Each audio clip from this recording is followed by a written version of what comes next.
Dans cet exemple, on parle d'un tensiomètre. C'est un appareil qui sert à mesurer la tension artérielle. Ici, on nous dit qu'on enveloppe ce brassard autour de nos biceps et le tensiomètre automatique gonfle à un débit constant. Donc, parce qu'on a le mot constant, on devrait penser tout de suite à linéaire.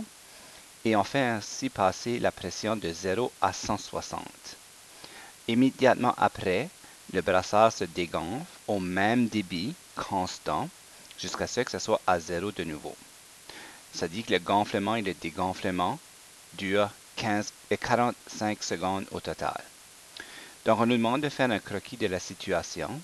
Donc ici, sans trop de précision, on peut tout simplement essayer de représenter qu'est-ce qui se passe avec la pression dans le brassard. Donc, si je me construis un plan cartésien, ici on dit que c'est le temps, et ensuite les ordonnées peuvent être la pression dans le brassard. On commence à 0 et on augmente de façon constante jusqu'à ce qu'on atteigne 160 comme pression.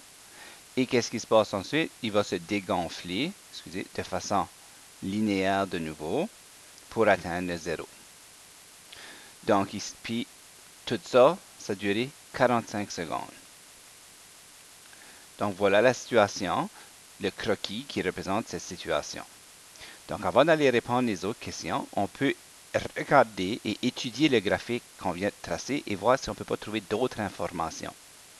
Donc, puisqu'on sait que ça commence à 0 et ça prend 45 secondes, à mi-chemin, on devrait être au sommet.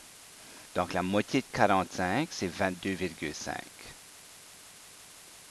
Donc, en trouvant cette valeur-là, on peut facilement déduire que le sommet, ici, sera 22,5. Et donc, ce sera 22,5,160, qui est le sommet de cette fonction. Une autre chose qu'on peut dire, c'est qu'on sait que le A devrait être négatif puisque c'est tourné vers le bas. Est-ce que ces informations vont m'aider à répondre les questions qui suivent? Je ne sais pas, mais au moins j'ai étudié mon graphique pour le connaître davantage, pour essayer de répondre aux questions le mieux que je peux. Donc, si on s'en va voir la prochaine question, après combien de temps la pression du brassard est-elle maximale? Donc ici, en étudiant son graphique, on a remarqué que après 22,5 secondes, la pression était de 160. Donc c'est la moitié de 45. Donc après combien de temps? On peut dire après 22,5 secondes, qui est la moitié du 45.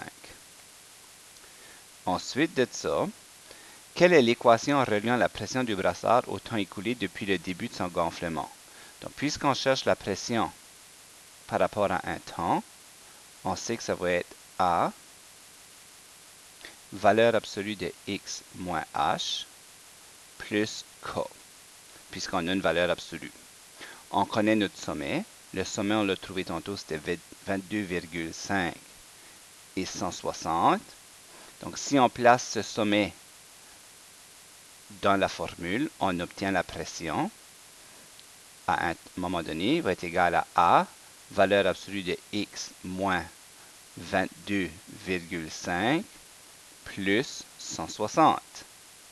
Il nous reste à trouver le paramètre A. Donc, si je reviens à mon graphique et je regarde les données que j'avais ici, je pourrais calculer la pente d'un des côtés ou tout simplement prendre une coordonnée en quelque part et le remplacer. Donc, on peut prendre la coordonnée 0, 0 et aller le remplacer dans notre équation qu'on s'est construite juste ici. Donc, si on prend le point 0, 0, qu'est-ce qu'on va obtenir? 0 est égal à A, valeur absolue de 0 moins 22,5 plus 160. Si j'envoie le 160 de l'autre côté, ça fait moins 160, qui va être égal. Puis la valeur absolue de 0 moins 22,5, ça va être 22,5 A. Maintenant, il nous reste à diviser par 22,5 de chaque côté.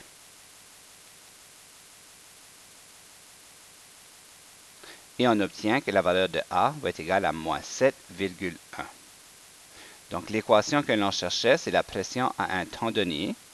va être égal à moins 7,1, valeur absolue de x, moins 22,5, plus k. Donc ça, c'est l'équation de la fonction de la pression dans le brassard à un temps donné. La prochaine question, quelle était la pression du brassard 10 secondes après le début du gonflement? Mais maintenant qu'on a sa fonction, puis on cherche la pression à un temps donné, on peut dire la pression, lorsque le temps est 10 secondes, puis on a juste besoin de remplacer le t par, ou le x. Dans ce cas-ci, j'aurais peut-être placé un t ici, là, au lieu d'un x. Donc, ce sera 10 moins 22,5 plus 160.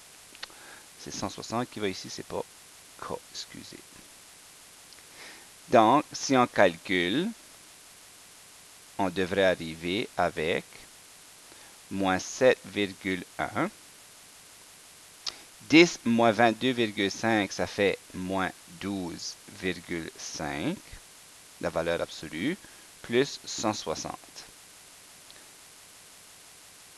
Donc, ici, on va avoir moins 7,1 fois la valeur absolue de moins 12,5, c'est 12,5 plus 160. Et on finit par avoir 71,25 comme réponse finale. Donc, si on répond par une phrase complète, on peut dire la pression était de 71,25 mmHg.